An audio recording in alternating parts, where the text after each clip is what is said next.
Olympic மல்யுத்த இறுதிப் போட்டிக்கு தேர்வான வினேஷ் போகத் தகுதி இழப்பு. இதனை அண்மை செய்தியாக பார்த்துக் கொண்டிருக்கிறோம். மல்யுத்தம் 50 கிலோ எடை பிரிவில் முதல் இந்தியராக தேர்வான வினேஷ் 100 கிராம் அதிகளவு இன்று இரவு 11:28 மணிக்கு இறுதிப் போட்டி நடைபெற இருந்த நிலையில் வினேஷ் போகத் தகுதி இழப்பை உறுதி செய்தது இந்தியன் ஒலிம்பிக் அசோசியேஷன். பதக்க வாய்ப்பு இழந்தார் வினேஷ். ஒலிம்பிக்கில் மல்யுத்த இறுதிப் போட்டிக்கு தேர்வான வினேஷ் போகத் தகுதி இழப்பு செய்ததாக அண்மை செய்தியாக பார்த்துக் கொண்டிருக்கிறோம். மல்யுத்தம் 50 கிலோ எடை பிரிவில் முதல் இந்தியராக தேர்வான வினேஷ் 100 கிராம் அதிக எடை இருந்ததாக அறிவிப்பு. இன்று இரவு 11:28 மணிக்கு இறுதிப் போட்டி நடைபெற இருந்த நிலையில் பெரும் பின்னடைவு ஏற்பட்டுள்ளது. வினேஷ் போகத் தகுதி இழப்பை உறுதி செய்தது இந்தியன் ஒலிம்பிக் அசோசியேஷன். பதக்க வாய்ப்பு இழந்தார் வினேஷ் போகத்.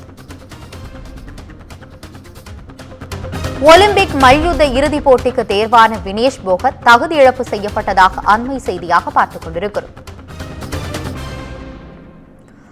பதக்க வாய்ப்பை இழந்தார் வினேஷ் போகத். இதுகுறித்து கூடுதல் விவரங்களுடன் இணைகிறார் செய்தியாளர் சபரீஷ். வணக்கம் சபரீஷ், உங்களுடைய கூடுதல் விவரங்களை சொல்லுங்க.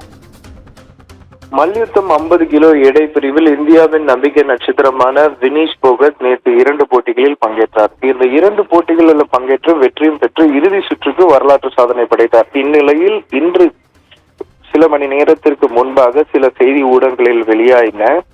அதாவது குறிப்பிட்ட 50 கிலோ எடை பிரிவில் 100 கிராம், அதாவது கொஞ்சம் அதிகமா இருக்கலாம், அந்த 100 கிராம் எக்ஸ்ட்ரா, அதை விட தாண்டி அதிகமா இருக்கிறதாகவும் அதனால இவங்க டிஸ்குவாலிஃபை பண்ணதாகவும் ஒரு செய்திகள் வெளியாயிட்டு இருக்கு. இது அதிகாரப்பூர்வ செய்திகள், அதாவது இந்தியன் ஒலிம்பிக் கமிட்டி அவங்க கிட்ட இருந்து நம்ம எதிர்பார்ப்பு வெயிட் பண்ணிட்டு இருக்கோம். இரண்டாவது இந்த எதிர்ப்பை எந்த பிளேயர் அவங்கள கேட்டிருக்காங்க, அவங்களுக்கான வைல்ட் கார்டு, ஐ மீன் அவங்களுடைய டிஸ்குவாலிஃபிகேஷனுக்கான முறையீடு எந்த பிளேயர் அவங்க கிட்ட சேலஞ்ச் பண்ணிருக்காங்க அப்படின்றது ஒண்ணு.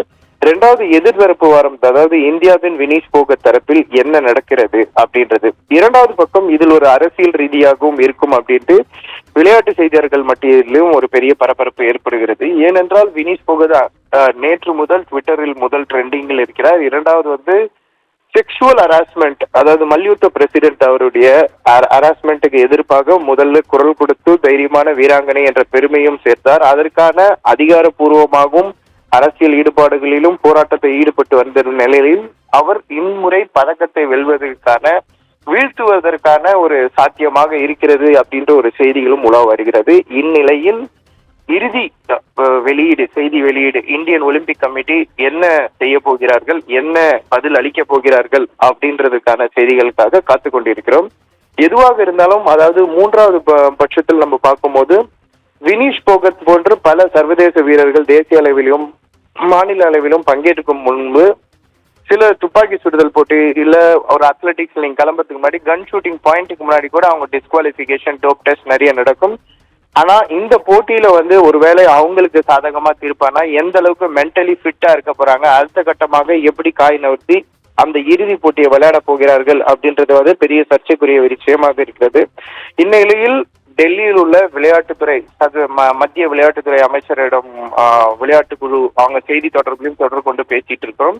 அதற்கான honourable minister youth and affairs அவரும் இதற்கான என்ன ஏது அப்படின்றதும் பிளஸ் செய்தியாளர்கள் சந்திப்புக்கும் இன்னும் சில மணி நேரத்தில் விரிவான பதில் கிடைக்கும் என்பது எதிர்பார்க்கப்படுகிறது. உங்களுடைய கூடுதல் விவரங்களுக்கு நன்றி சபரி.